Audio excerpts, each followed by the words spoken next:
বলছে বানর থেকে মানুষ হয়েছে। কি আশ্চর্য শিক্ষা! মাঝে সাঝে হাসিও পায়, খুব হাসি পায়।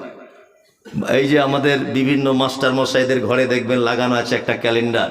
প্রথমে একটা ছোট্ট মানুষ, হ্যাঁ, তারপরে দেখবেন একটা গড়িয়াল, তারপরে দেখবেন আর একটা মানুষের মতো দেখতে, তারপরে দেখবেন আর একটা, তারপরে দেখবেন আর একটা প্যান পড়া নেই, চামড়ার এরকম একটা হাফ প্যান মতো, তাই না, হাতে লাঠি, তারপরে দেখবেন মানুষ। মানে বোঝাতে চাই যে প্রথমে বাঁদর ছিল, তারপরে ওখান থেকে আর একটু হাইব্রিড বাঁদর হলো, ওর থেকে গড়িয়াল হলো, ওর থেকে আর একটু ইয়ে হলো, ওর থেকে বেনাদো হাতে এসে মানুষ হয়ে গেছে। এটা বোঝাতে চায় না? হ্যাঁ, ওদের মাথাতে কি মগজ নাই নাকি? ছি ছি ছি ছি, এগুলো কি করে মানুষ বুঝে এই বিজ্ঞানের যুগে? হ্যাঁ, বোকা মানুষ তো বুঝবে না। আপনার বাড়িতে একটা গরু আছে, দেশি গরু। আমি যদি অস্ট্রেলিয়ান একটা হাইব্রিড গরুর বীর্যকে এনে ডাক্তারবাবুর পরামর্শে যদি তার ভিতরে যদি পুশ করি, আচ্ছা বলুন তো, হাইব্রিড একটা গরুর বাচ্চা তার পেট থেকে পাওয়া যাবে কি যাবে না? যাবে, সম্ভব, অবশ্যই সম্ভব। কিন্তু আমি যদি একটা ঘোড়ার বীর্যকে নিয়ে যদি ওই গরুর জরায়ুতে যদি পুশ করি, আচ্ছা বলুন তো, ঘোড়ার বাচ্চা হবে সম্ভব না অসম্ভব? অসম্ভব, হতে পারে না। কারণ ওর পেটের ভিতরে ঘোড়ার সিস্টেম নেই, গরুরই সিস্টেম আছে। তাহলে মানুষ সব ওই করত। বানর একটা ভিন্ন প্রাণী, তার থেকে মানুষ হয় কি করে? তার থেকে অন্য জাতের বাঁদর হতে পারে। যেমন ঘোড়াতে আর গাধাতে মিলন করলে ঘোড়ার মতো একটু দেখতে হয়, গাধার মতো একটু দেখতে হয়, খচ্চর, এটা সম্ভব। কিন্তু বানর আর কোথায় মানুষ? এটা হয় কি করে? আল্লাহু আকবার। আপনার ছেলে এগুলো সব শিখুক, বানর থেকে মানুষ, এটা আপনার বেটা শিখুক। কিন্তু আমার আপত্তি এই জায়গায়, সাথে সাথে এটাও আপনার বেটা জানুক যে মানুষকে মাটির উপাদান দিয়ে তৈরি করা হয়েছে। তাহলে দুটোই বজায় থাকবে, এটাও থাকবে ওটাও থাকবে। শিক্ষিত মানুষদের সম্মান আমরা দিতে পারিনি, ইসলাম দিয়েছে। ইসলাম শিক্ষিত মানুষদের কত সম্মান দিয়েছে, এই দেখুন। আপনাকে শিক্ষার কত মর্যাদা দিয়েছে ইসলাম। আচ্ছা বলুন তো, বাড়িতে কুকুর লালন পালন করা এটা জায়েজ না না জায়েজ? না জায়েজ। নবীজি বলেছেন, কেউ যদি বাড়িতে ইচ্ছাকৃত যদি কুকুর যদি রাখে, প্রত্যেক দিন সকালে তার আমলনামা থেকে 2টি উহুদ পাহাড়ের সমান নেকি মাইনাস করে দেওয়া হবে। অনেক ধনী মানুষকে দেখতে পাওয়া যায় বাড়িতে ঢং করে বাড়িতে কুকুর পুষে রাখে, রাখে না? হ্যাঁ, ও জানে না যে ক্ষতি কি হচ্ছে। একে তো নেকি করতে পারে না, তারপরেও যে 50,000 দান করে নেকিটা হয়েছিল, কুকুর থাকার কারণে সাথে সাথে মাইনাস। চলবে না। তবে মুহাম্মদ সাল্লাল্লাহু আলাইহি ওয়াসাল্লাম এই কথা বলেছেন, প্রশিক্ষণ প্রাপ্ত কুকুর যদি হয় তাহলে তুমি তোমার বাড়িতে রাখতে পারবে, তোমার গরুর গোয়ালটা চৌকি দেওয়ার জন্যে, তোমার সম্পদকে রক্ষা করার জন্যে, তোমার বাড়িতে সিকিউরিটি হিসেবে কাজ করবে। প্রশিক্ষণ প্রাপ্ত শিক্ষিত কুকুর হলে রাখা বৈধ। কি বুঝলেন? মুহাম্মদ সাল্লাল্লাহু আলাইহি ওয়াসাল্লাম শিক্ষিত কুকুরকে পর্যন্ত মর্যাদা দিতে গিয়ে বলেছেন তুমি তোমার কাজে লাগাতে পারো। মানুষ তো দূরের কথা, কুকুরও যদি শিক্ষিত হয়, এটা আমার মালিকের মুরগি আর এটা পাশের বাড়ির মুরগি, এই জ্ঞানটা যখন তার থেকে যাবে, তুমি বাড়িতে রাখতে পারো, প্রয়োজনে প্রয়োজনে রাখতে পারো। তার মানে বোঝা যায় শিক্ষিত মানুষের মূল্য শুধু আমরা দিতে পারিনি, মুহাম্মদ সাল্লাল্লাহু আলাইহি ওয়াসাল্লাম কুকুরকে পর্যন্ত দিয়েছেন যে যদি প্রশিক্ষণ প্রাপ্ত হয় তাকে তুমি প্রয়োজনের খাতিরে বাড়িতে রাখতে পারো। আমরা শিক্ষিত মানুষদের দিতে পেরেছি মর্যাদা? দিতে পেরেছি বলুন? দিতে পারিনি।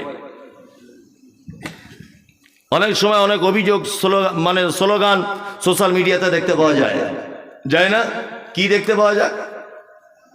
এই সরকার, মমতা ব্যানার্জি সরকার কলকাতা নেতাজি ইন্ডোর স্টেডিয়ামে ডেকে ওই ইমাম সাহেবদের 10-12 বছর পরে 500 টাকা বাড়িয়েছে, এ দাবি মানছি না, মানবো না, এ টাকা নিচ্ছি না, নেবো না, অমুক তমুক, এটা ওটা করি কি করি না? অনেক সময় রাস্তাঘাটে অবরোধ করি না আমরা?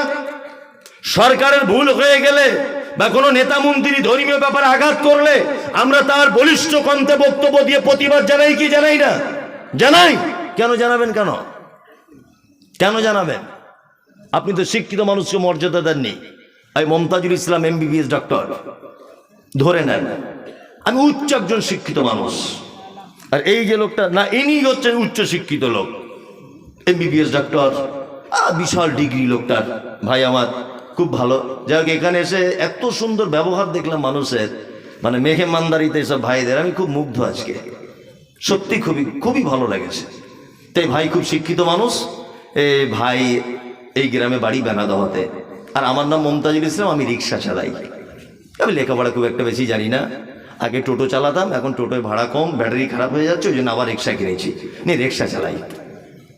না আমরা দুজনা গ্রামে দুদিন পরে ভোট পঞ্চায়েতের, দুজনা ভোটে দাঁড়িয়েছি। আমি তৃণমূল থেকে দাঁড়িয়েছি, ও দাঁড়িয়েছে CPM থেকে বা নির্দল থেকে। আমি কি করি, রিক্সা চালাই, অশিক্ষিত গণ্ডমূর্খ, বুঝলেন না? আর উনি শিক্ষিত মানুষ, উনি দাঁড়িয়েছেন নির্দলে, আমি দাঁড়িয়েছি তৃণমূলে, ধরে নেন, বোঝানোর জন্য বলছি। আচ্ছা বলুন তো, যে রেজাল্ট আউট হবে জিতবে কে? কথা বলুন, সম্ভব না বেশি কার? হ্যাঁ রাইট, ঠিক বলেছো, ভয় না করে রানিং পার্টি জিতবে, জিতবে না? তার মানে আমরা, আপনারা আমাকে প্রধানের কাজ পর্যন্ত, অর্থাৎ বিডিও পর্যন্ত বা অঞ্চল পর্যন্ত পৌঁছিয়ে দিয়েছেন একজন অশিক্ষিত গণ্ডমূর্খ লোককে ভোট দিয়ে। কি বলছি বুঝতে পারছেন না? অথচ একটা শিক্ষিত মানুষ, জ্ঞানী মানুষ, তাকে কেউ ভোট দিলেন না। তাহলে এই লোকটা যখন MP ভোট হচ্ছে, MLA ভোট হচ্ছে, একটা চোর ভোটে দাঁড়িয়েছে, আপনি জানেন এলাকার 1 নম্বরের খুনি, কিন্তু রানিং পার্টিতে দাঁড়িয়েছে বলে ভোট দিয়ে দিলেন। অথচ একজন মাস্টার মশাই দাঁড়িয়েছে, ভদ্র মানুষ দাঁড়িয়েছে, নির্দলের প্রার্থী, একজনও ভোট দিলেন না। আপনি চোরকে পাঠিয়েছেন পার্লামেন্টে, ওর থেকে ভালো কিছু আশা করতে পারেন? পারেন বলুন? পারেন না। কোথাও শিক্ষিত মানুষদের মর্যাদা নেই, এই জন্য আজকে সমাজে এই অরাজকতা। শিক্ষিত মানুষদের সম্মান দিতে শিখুন। আজকে আমাদের সমাজের কি অবস্থা, শিক্ষা অধঃপতনে চলে যাচ্ছে। তার আরেকটা কারণ, আগামী জেনারেশন পঙ্গু হতে চলেছে। আপনাকে বলে দিলাম, এটা আগামী 2-10 বছরের শিক্ষা ব্যবস্থা পঙ্গু হতে চলেছে।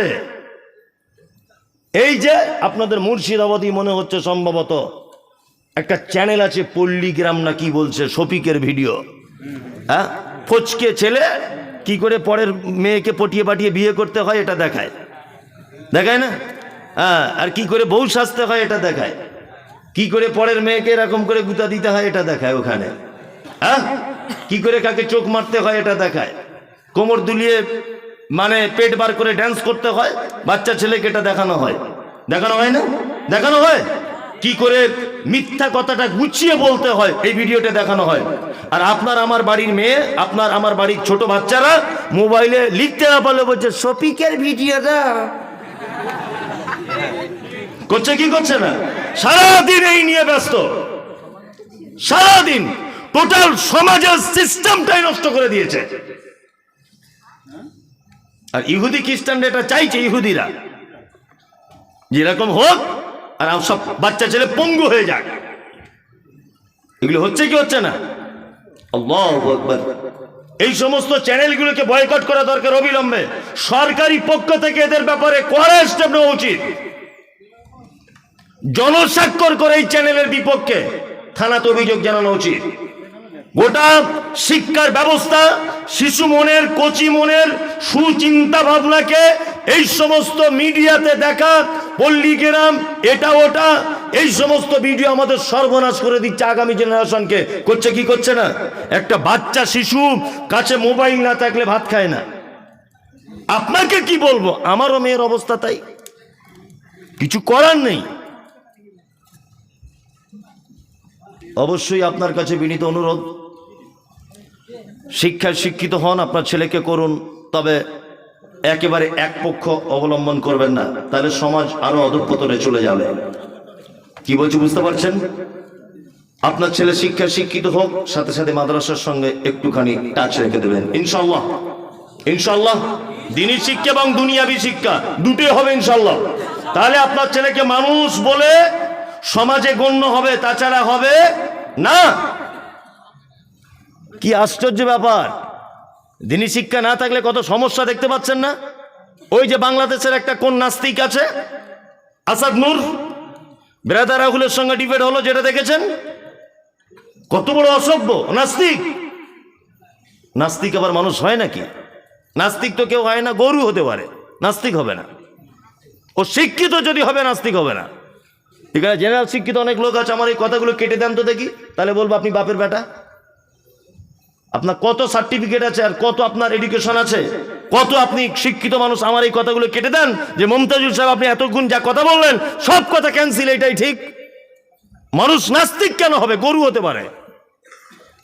একটা কথা মাথায় রাখবেন, আমি বিরিয়ানি খাচ্ছি এখানে এসে বেনাদোয়াতে, বিরিয়ানি অরিজিনাল খাইনি, বোঝানোর জন্য। কেউ বুঝতে পারছেন না, তবে আমাকে রিকোয়েস্ট করেছে অনেকবার খাওয়ার জন্য, এটা বোঝানোর জন্য। বিরিয়ানি খাচ্ছি, খুব টেস্ট বিরিয়ানি, আরে বাবা একদম মচমচ মচমচ করে মুখে দিয়ে চিবিয়ে একদম পেটের ভিতরে ঢুকিয়ে দিলাম। আচ্ছা বলুন তো, আমি যে বিরিয়ানিটা খেলাম এর পিছনে একটা রাঁধুনি আছে না নেই? আছে, আছে, রাঁধুনি থাকবে। আমি এই মাইকটায় কথা বলছি, এই মাইকের পিছনে একজন মাইকটা যে তৈরি করেছে কর্তা, এটা থাকবে কি থাকবে না? থাকবে। আল্লাহু আকবার। একজন গায়ক গান গাইছে, এ দুনিয়া এ মাহফিল তেরি কাম কি নেহি, গান শুনছে। আচ্ছা বলুন তো, এই গান শুনতে শুনতে আপনার একটা গায়কের কথা মনে পড়বে কি পড়বে না? পড়বে কি পড়বে না? পড়বে। গান মানে গায়ক থাকতে হবে। এক কথায় বোঝা যায়, কর্ম থাকলে কর্তা থাকা বাধ্যতামূলক। কাজ যেখানে আছে তার পিছনে একজন কর্তা থাকতেই হবে। হবে কি হবে না? হবে।